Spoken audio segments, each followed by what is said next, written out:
My grandfather, great-grandfather, his name was Ulysses Grant Kelly, K-E-L-L-E-Y.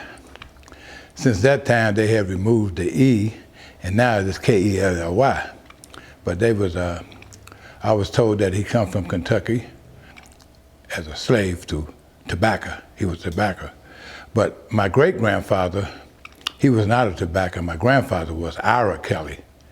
Let me go back to my great-grandfather. He was a master mason. And I was told by a few old-timers here before I got to be the age I am now, maybe about 30 or 40 years ago, that he built churches around here because he was a mason, master. He had 10 boys and 2 girls. One died at birth. My grandfather's name was Ira Kelly. And he had a brother named Floyd. They called him Bud Kelly. And those 2 brothers married 2 sisters from western Missouri.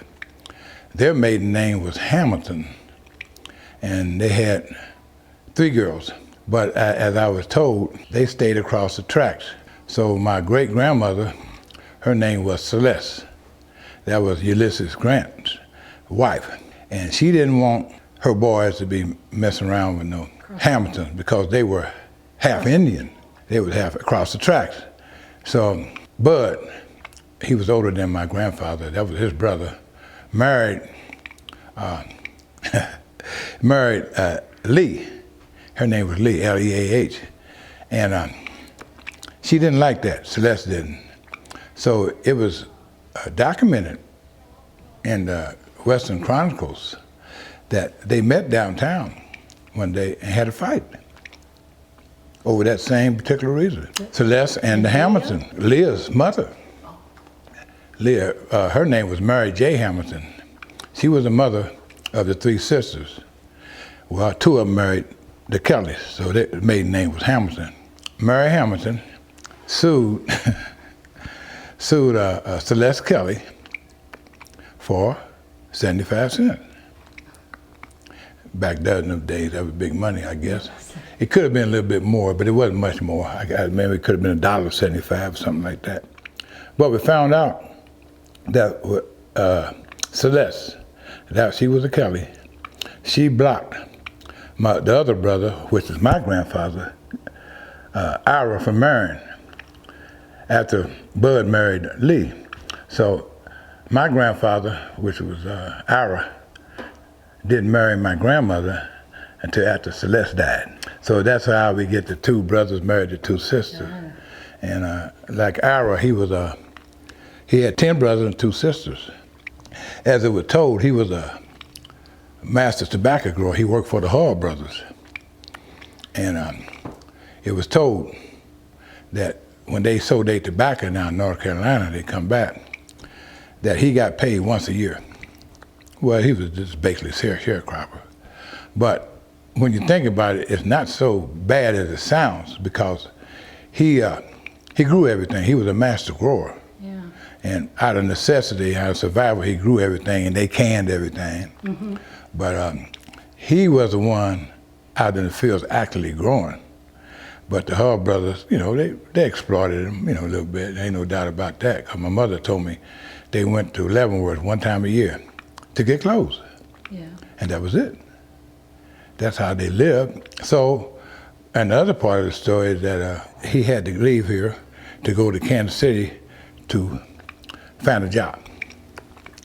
And he got on with a government job down there. But he had also said that when he goes to Kansas City, he was going to come back for the rest of his family. This is the sad part of it.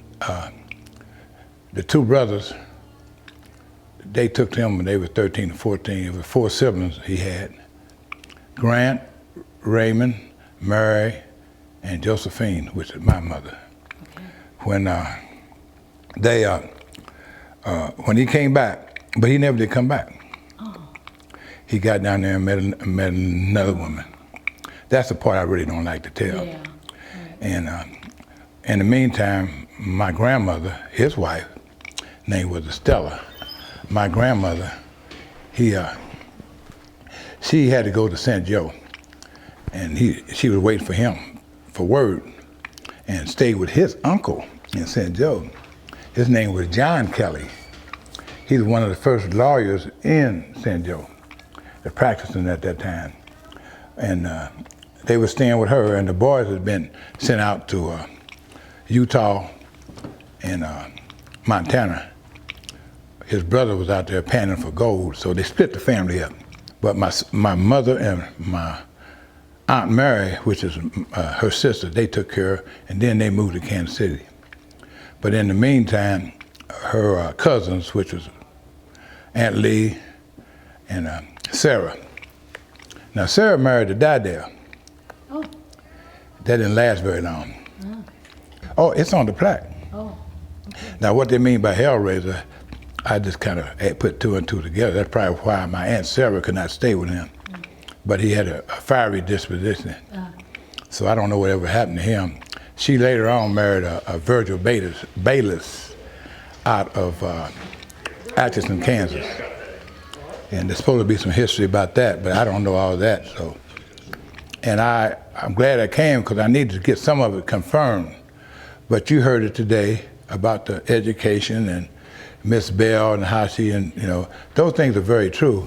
And it's getting to the point now in this generation where it's going to get lost because I'm getting up in age now, and if I don't take back and say something about this, there'll be no history of it, Right. So the reason why I come, even though I couldn't get some of my family had been up here before, is that I feel like this was a task I had to do if I'm going to do what I'm supposed to do. Right. And that's pass it on Right. to the family, because I know you never know who's listening.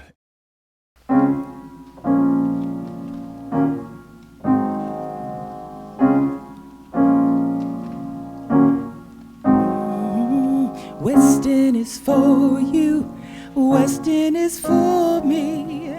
History tells us that we have a story that began in hardship. Now we live in unity. Weston belongs to you.